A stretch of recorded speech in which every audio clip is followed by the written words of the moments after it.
इन्हीं शब्दों के साथ बहुत मन से, बहुत सम्मान से मैं माननीय मुख्यमंत्री महोदय को आमंत्रित करता हूं, आए और हमारा मार्गदर्शन करें। माननीय मुख्यमंत्री।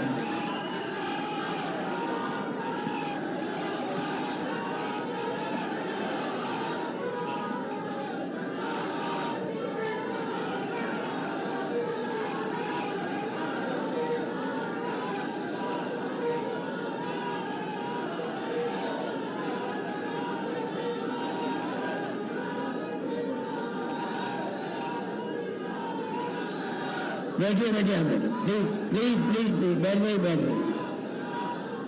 हमारे यहाँ उपस्थित हमारे मंत्री मेरे साथी टीकाराम जोली साहब, खिलाड़ी बैरवा जी, रफीक खान साहब, अमीन खान जी, मेयर साहिबा, मनीष गुजर जी, अर्चना शर्मा जी, गंगा बहन जी और हमारे परम आदरणीय श्रीमती अरुणा राय जी, अखिल अरोड़ा जी, निखिल डे जी, उषा शर्मा जी हमारे चीफ सेक्रेटरी साहब बैठे हैं, तमाम जनप्रतिनिधिगण, अधिकारीगण, राजीव गांधी युवा मित्रों के दोस्तों, राजनीतिक के तमाम हमारे साथी और अंकेक्षण काम देख रहे तमाम साथी, जो भी लोग बैठे हैं, ये प्रोग्राम लिस्ट से हटके हैं। और मुझे खुशी है कि आज जो दिन चुना गया डॉक्टर अम्बेडकर साहब की जयंती के अवसर पर, डॉक्टर अम्बेडकर के बारे में आपने सुना है, पढ़ा है, जो समानता की भावना संविधान में जो रखी गई उसके अपने मायने थे। वो जमाना था जब मुल्क आजाद हुआ, किस प्रकार से त्याग बलिदान कुर्बानी हुई महात्मा गांधी के सानिध्य में, लंबा इतिहास है। संविधान बना अम्बेडकर साहब के सानिध्य में।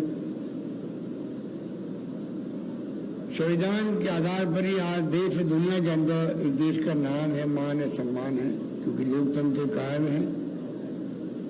लोकतंत्र कायम है, ये बहुत बड़ी बात है। पाकिस्तान और से आजाद हुआ था, बार बार सैनिकों में शासन, बंदूकों में राज हुआ वहां पर। 75 साल के बावजूद भी यहाँ पर सरकार बदली है, परंतु लोकतंत्र कायम रहा। आज जो माहौल देख रहे हैं देश के अंदर, उससे थोड़ी चिंता है, थोड़ी नहीं ज्यादा चिंता है। पूरे देश के बुद्धिजीवी, साहित्यकार, एक्टिविस्ट, सिविल सोसाइटी, लेखक, पत्रकार और आम जनता वो चिंता में कि किसी को नहीं मालूम देश किस दिशा में जा रहा है, किस दिशा में जाएगा। ऐसे वक्त के अंदर हम अपना काम कर रहे हैं, वो अलग बात है। बजट पेश किया है, एक से बढ़ के एक स्कीम दी आपको, आप सब बहुत ही प्रभावित है उससे, पूरा प्रदेश प्रभावित है। लागू करने के लिए आपने आज वर्कशॉप रखा। मैं निखिल डे को, अरुणा जी को, तमाम साथियों को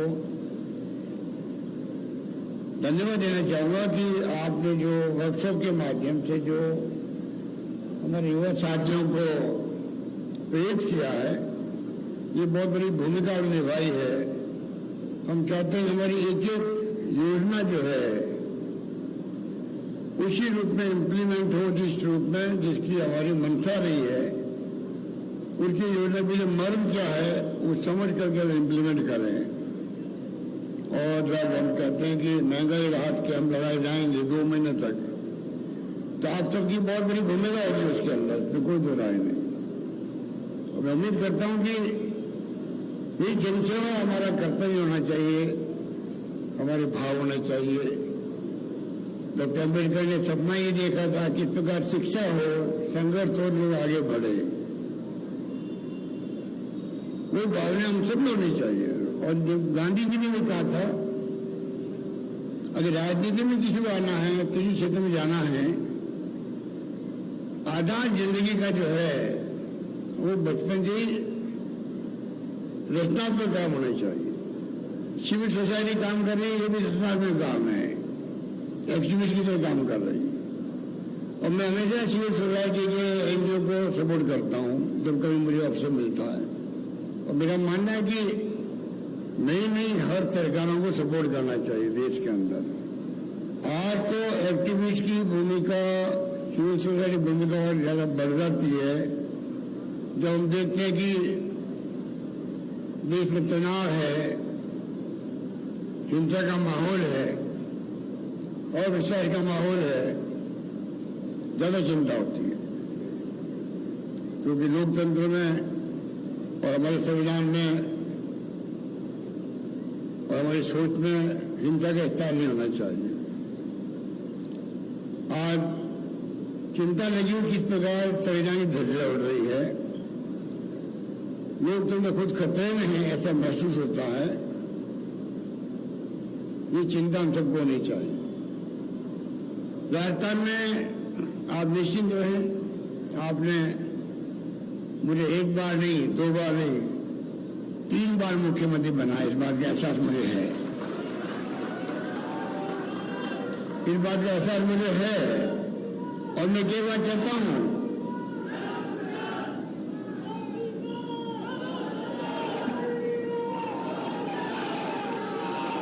अरे शांत रहो, प्लीज प्लीज प्लीज। कई बार मैं कहता हूं जातिवाद की बात हो रही है, धर्म के नाम पर राजनीति की बात हो रही है, और जब मैं देखता हूं अपनी तरफ तो मैं कई बार मीटिंगों में कहता हूं कि मेरी जाति का एक एमएलए है असेंबली के अंदर, एक एमएलए, और वो मैं खुद ही हूं।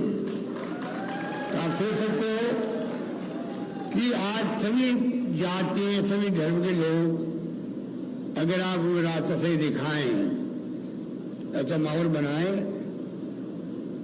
तो जातिवाद हो या धर्म की बात करें, उनकी जगह वो है।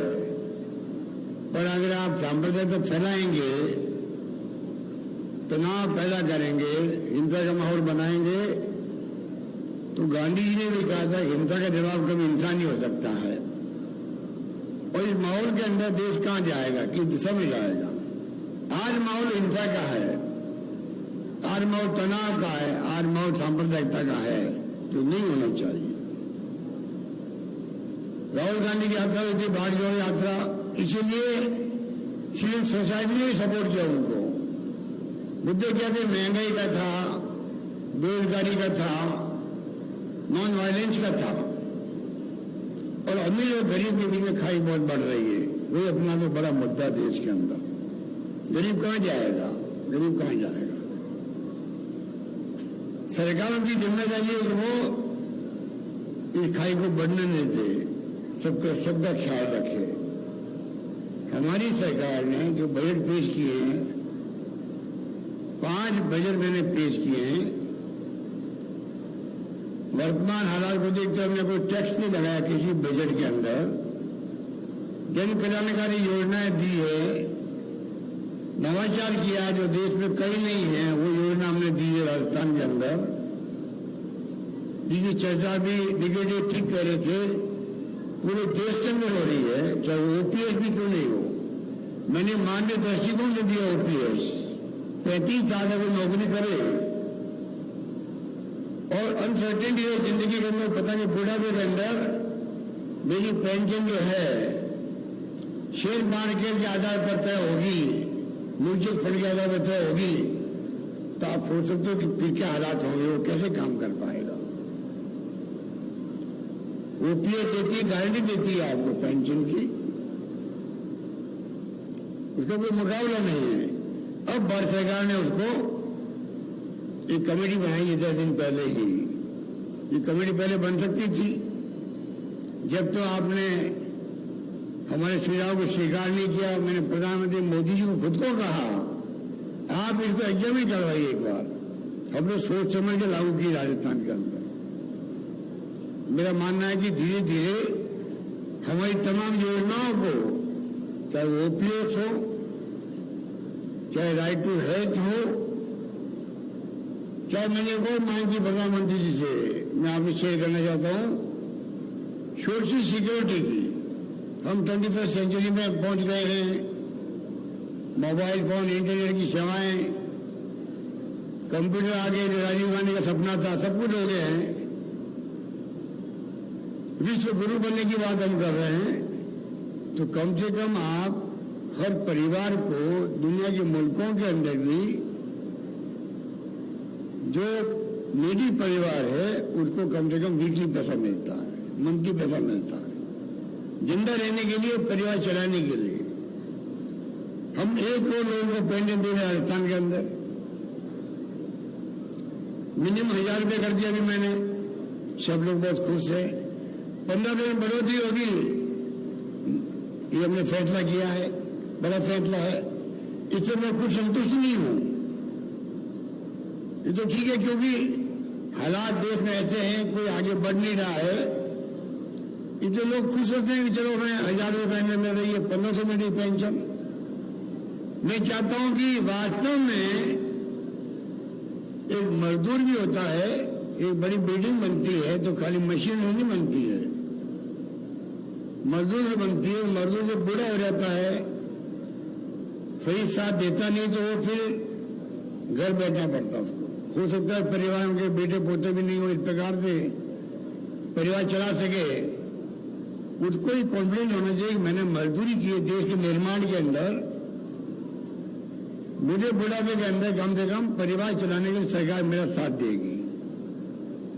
चाहे उसको पेंशन कह दीजिए, चाहे उसको ऑनलाइन कह दीजिए, कुछ भी कह दीजिए, पर उस परिवार को पैसा मिलना चाहिए। मैंने प्रधानमंत्री जी से रिक्वेस्ट करी है कि डॉक्टर मनमोहन सिंह जी, सोनिया गांधी जी ने अपने जमाने में अधिकार आधारित युग की शुरुआत करी। आज ये तो अरुणा जी बैठी हुई है, मेरी अरुणा जी से तो पहचान ही सूचना के अधिकार को लेके ही हुई है, मैं तो उनको जानता ही नहीं था। इन्होंने निखिल, इनके साथियों ने अभियान चलाया, मैंने 4 लाइन पढ़ी अखबार के अंदर, सूचना का अधिकार आम जनता को मिलना चाहिए। और मेरे दिमाग में बैठ गई बात, सटीक बात है। मैं खुद इनसे मिला धरने के अंदर, इनको मैंने वादा किया हमारी सरकार आएगी तो हम लागू करेंगे। मैं उस वक्त पीसीसी का प्रेसिडेंट था, और अरुणा जी के लिए लगता है मुझे 8 महीने बाद में खुद को मुख्यमंत्री बनना पड़ गया। और मैंने शुरुआत करी सूचना का अधिकार की। पहले मैंने प्रशासनिक आदेश थे, अरुणा जी ने विरोध किया उसका, फिर हमने बनाया जनता एक्ट बनाया। बाद में वाजपेयी गवर्नमेंट आई, उन्होंने कुछ ट्राई किया। असली जो आरटीआई बना वो डॉक्टर मनमोहन सिंह जी, सोनिया गांधी जी ने देश में बनाया, जिसकी प्रशंसा पूरी दुनिया के मुल्कों में हो रही है, आज भी हो रही है। अब नई सरकार जो आई है वो भले उसको कमजोर करे, अलग बात है।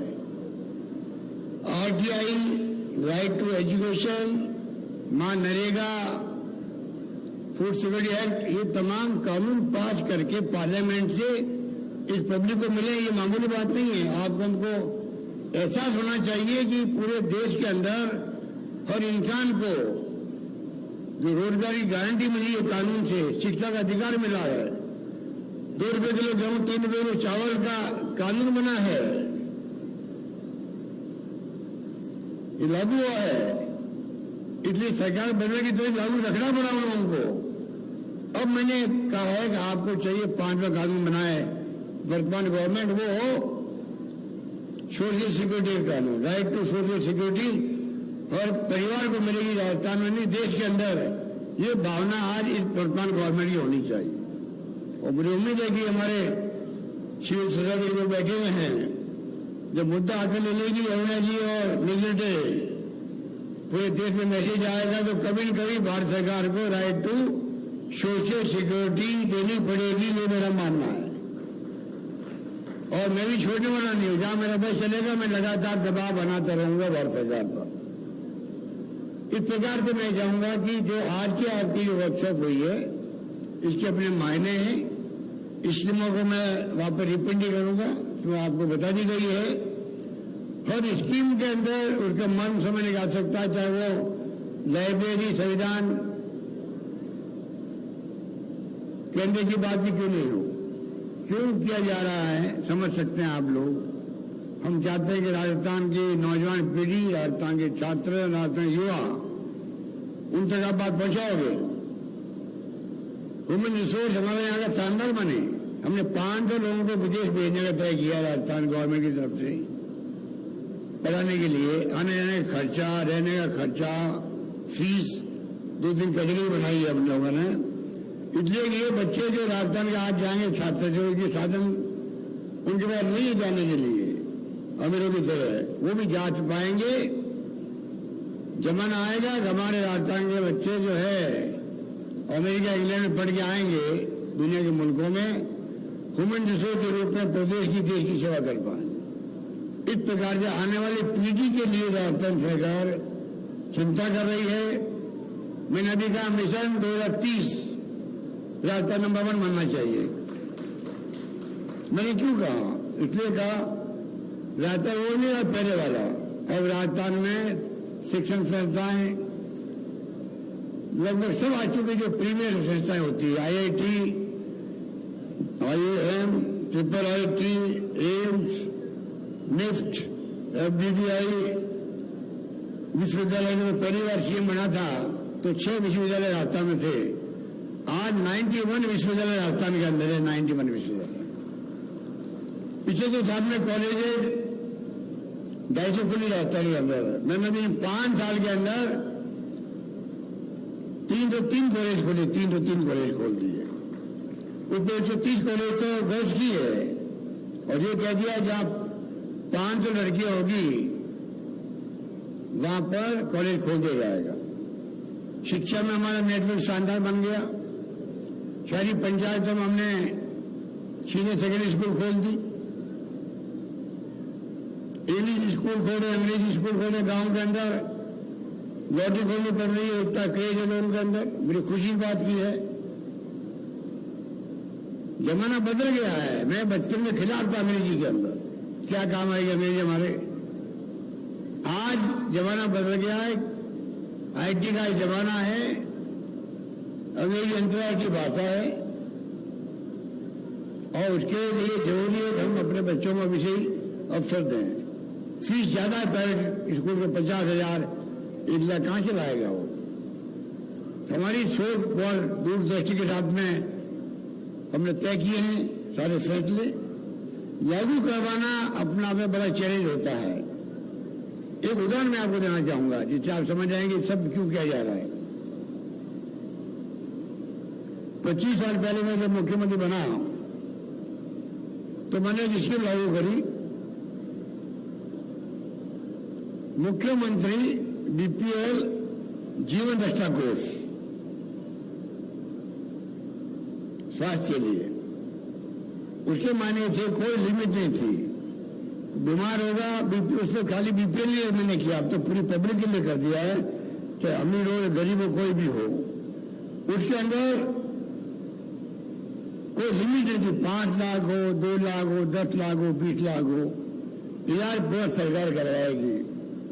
किसी BPL की संख्या उससे बहुत ज्यादा थी। आपको आश्चर्य और दुख होगा, 4 साल तक हम बोलते रहे स्कीम के बारे में, पता नहीं लोगों को विश्वास नहीं हुआ या क्या हुआ, उस गरीब तक बात पहुंची नहीं। मैं चाहे 100 करोड़ रुपये खर्च करने तैयार था, और मुझे लगता है 15-20 करोड़ मुश्किल से खर्च हुए होंगे। चुनाव आता है तो मैंने पूछना शुरू किया, भाई बताओ आप लोग बैठे हो, कितने लोगों को मालूम है स्कीम के बारे में।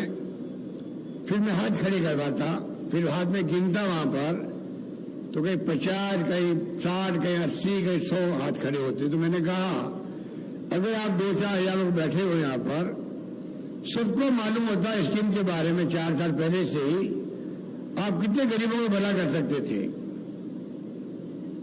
वो मेरा अनुभव, कटु अनुभव है।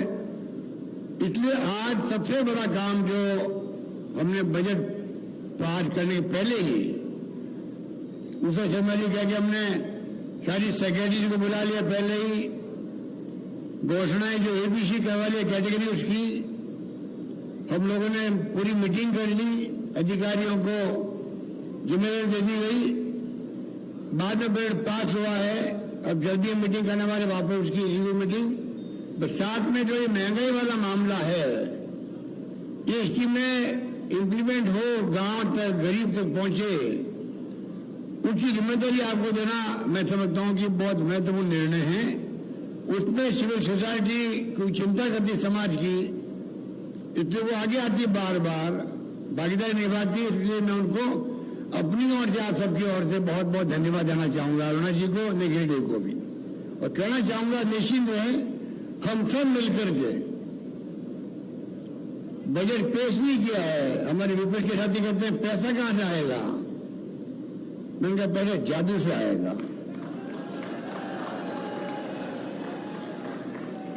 आ रहा है,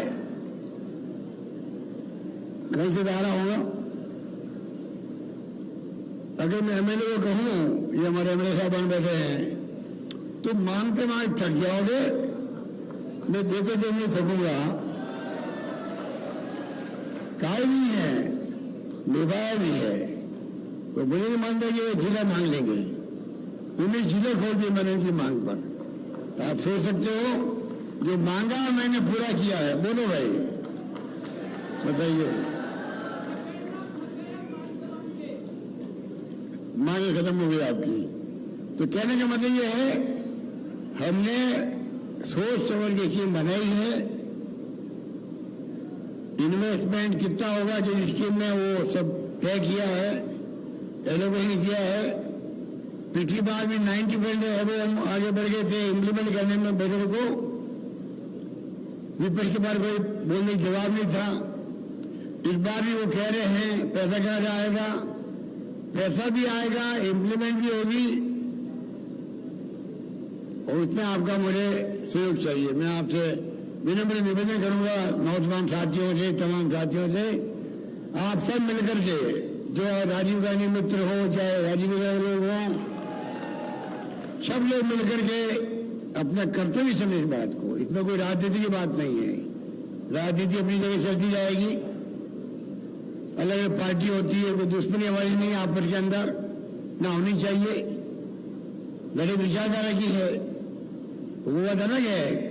कोई पार्टी अगर लोकतंत्र में यकीन करती है, जो संविधान में लिखा हुआ है बाबा साहब अम्बेडकर के, लोकतंत्र में, समाजवाद में, धर्मनिरपेक्षता में विश्वास करती है, कोई दिक्कत नहीं हमें। विचारधारा अगर प्रेरित हो, जिसमें हिंसा भी हो रही है, तनाव भी है, भेदभाव भी है आपस के अंदर, तो हमें शिकायत उनसे है, शिकायत इतनी सी है। हम अपने धर्म निभा रहे हैं, शानदार बजट, शानदार योजनाएं, महंगाई को देखते हुए स्पेशल प्रोग्राम, नौकरी दे रहे हम लोग, 1.25 लाख नौकरी लग चुकी है, 1.25 लाख 1.5 लाख की प्रक्रिया चल रही है, कि इंटरव्यू हो रहे हैं, एग्जाम हो रहे हैं, 1 लाख मैंने और घोषणा कर रखी है। कोई कमी नहीं रह रहे हम लोग नौकरी देने के अंदर भी, देश के अंदर महंगाई हो, चाहे वो रोजगार की बात हो, पानी की योजनाएं बन रही है, आधा बद हम दे रहे, आधा बद केंद्र दे रहा है, जल जीवन मिशन घर घर नल पहुंच रहे हैं लाखों की तादाद के अंदर, बिजली का उत्पादन हो रहा है, नंबर 1 है हम लोग सोलर के अंदर, आगे बढ़ रहे हैं। सड़कें शानदार बनी राजस्थान के अंदर, राजस्थान बहुत आगे बढ़ चुका है अन्य राज्यों से सड़कों के मामले के अंदर भी, और सोशल सिक्योरिटी में हम विशेष ध्यान दे रहे हैं। आने वाले वक्त में स्कीमें बनी है, इम्प्लीमेंट होगी, उसमें आप सबको मैं आह्वान करूंगा। आपको बुलाने का मकसद यही था, वर्कशॉप हुआ है, आपके टिप के अंदर होना चाहिए हर स्कीम का नाम। स्कीम बहुत ज्यादा है, हर स्कीम का अपना महत्व है। मैं आपका आह्वान करूंगा, जो आपको काम दिया गया है गाँव के अंदर भी, शहरों के अंदर भी, घर घर में जाए, गरीब को आप देखें, उनका भला कैसे हो, आपको खुशी होगी ये गरीब की मदद करके। मैं खुद जो यहाँ तक आया हूँ, एक सोशल वर्कर के रूप में मैंने अपना जीवन शुरू किया था। ये बात बता के मैं अपनी बात समाप्त करना चाहूंगा। मैं गांधी पीस फाउंडेशन का वर्कर था, सिंपल। हम लोग शराब को लेके आए, तो शराब मेरे राज्य में भी चल रही है, शराबबंदी नहीं कर पा रहे हम लोग मजबूरी के अंदर। शराबबंदी को लेकर पिकेटिंग हम लोग करते थे, अस्पतालों में जाते थे, कई मरीज गांव से आते थे, उनके हाथ में अटेंडेंट नहीं होते थे, काफी दिन लग जाते थे, भर्ती रहते थे वो। हम पोस्ट कार्ड ले आते थे, लिखते थे उनके लिए, उन घरों चिट्ठी लिखते थे कि आपका मरीज जो है आपका ये ठीक हो रहा है, डॉक्टर ने ये सलाह दी है, पूरी बात लिख के पोस्ट कार्ड भेजते थे गांव में, वो खुश हो जाता था। बांग्लादेश का युद्ध हुआ इंदिरा गांधी के जमाने के अंदर, पाकिस्तान के 2 टुकड़े कर दिए इंदिरा गांधी ने। 1 करोड़ शरणार्थी आ गए थे हमारी सीमा पर बंगाल के अंदर। मैं खुद वहां पे गया, शरणार्थी शिविरों में काम किए लंबे समय तक, और वो काम ऐसे थे जिससे आपको लगता है मैं सोशल वर्कर भी हूं। जिंदगी में अगर आप